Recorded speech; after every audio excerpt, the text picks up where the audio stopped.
जब मैं ये प्रसंग कहता हूं तो मुझे आज से 26-27 साल पहले की वो घटना याद आती है। जब मैं छोटा था, हरिद्वार में पढ़ता था।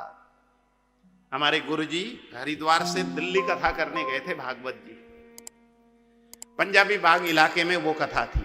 हम लोग बस में चढ़ के दिल्ली, और इन्हीं दिनों की बात, आप लोगों को मालूम है जनवरी में दिल्ली में कैसी ठंड पड़ती है।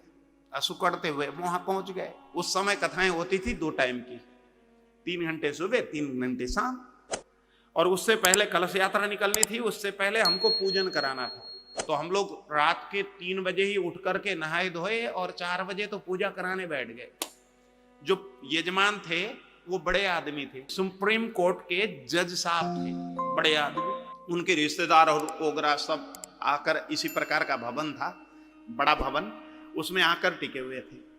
अच्छा, उस समय गीजर बहुत कम होती थी, तो सर्दियों के दिन हम लोग तो हरिद्वार में रहने वाले फटाफट ठंडे पानी में नहा लिए। लेकिन यजमान तो बड़े आदमी थे, उनको ठंडे पानी में नहाने का आदत नहीं था।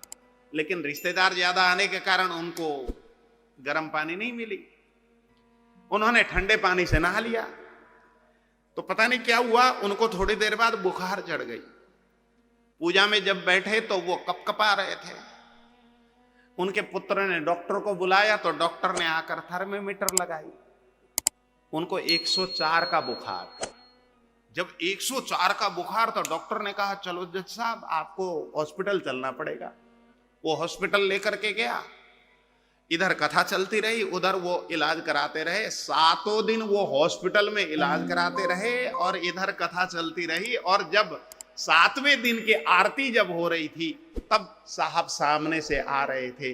तो हमारे गुरुजी ने उस समय हमको बताया, बेटा जब भागवत जी तय करती हैं कि इसको भागवत सुनने नहीं देना है, तो वो सुनने नहीं देती। ये कथा पता नहीं न जाने कितनी बार तय हुई, कितनी बार कैंसिल हुई, कितनी बार तय हुई, कितनी बार कैंसिल हुई, और लास्ट में तय हो गई। तो भैया देखो क्या हाल हुआ, यजमान हॉस्पिटल में पड़ा रहा और इधर कथा चलती रही, और 7 दिन लगा उसको बुखार ठीक करने में, और इधर कथा पूर्ण हो गई है। तो मेरे भाई बहन, आज जो आप लोग बैठे हो ना, सामान्य पुण्य से नहीं बैठे हो। भगवान ने आपको लाकर यहां भागवत जी में बिठा दिया है। और जब भगवान ने आपको चयन किया है, तो मेरे भाई बहन यहां जितने लोग बैठे हो, आप सब के सब बड़भागी लोग हो। इसलिए अपने पीठ में अपने आप थपकी दो, वाह आज परमात्मा ने हमारा भागवत के लिए चयन किया है, हम बड़भागी हैं भाई। और यही बात भगवान शंकर माता पार्वती को समझाते हुए कह रहे हैं, अति हरि कृपा जाहि पर होए, अति हरि कृपा जाहि पर होए, भाव देहि यही मार्ग सोई,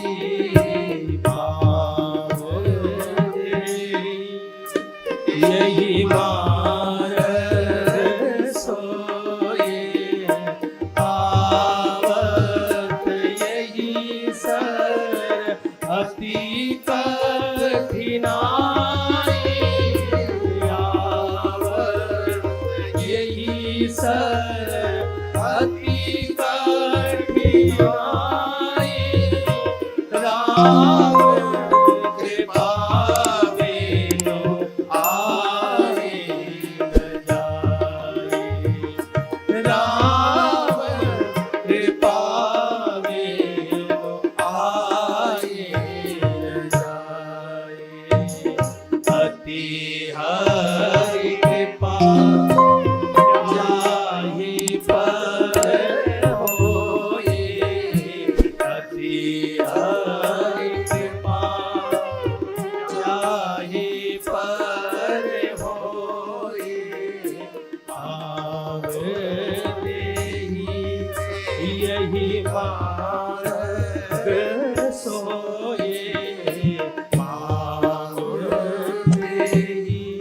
जिनके ऊपर भगवान की महती कृपा होती है, वो व्यक्ति ही, उसके पैर ही कथा कथा की ओर आगे बढ़ते हैं, नहीं तो वो कथा की ओर आगे बढ़ ही नहीं सकता। मेरे भाई बहन, हमारे ऊपर परमात्मा की महती कृपा है, इसीलिए हम आकर कथा में बैठे। और केवल ये भगवान शंकर की बात नहीं, श्रीमद् भागवत में लिखा, भाग्योदयेन बहुजन समर्जितेन सत्संगमं च लभते पुरुषो यवावै। जन्म जन्मांतर, कल्प कल्पांतर, युग युगांतर के जब पुण्य एकत्रित होते हैं, तब मनुष्य को श्रीमद् भागवत की कथा सुनने को मिलती। सामान्य पुण्य से नहीं मिलती मेरे भाई बहन, बड़भागी लोगों को भागवत की कथा श्रवण करने को मिलती है।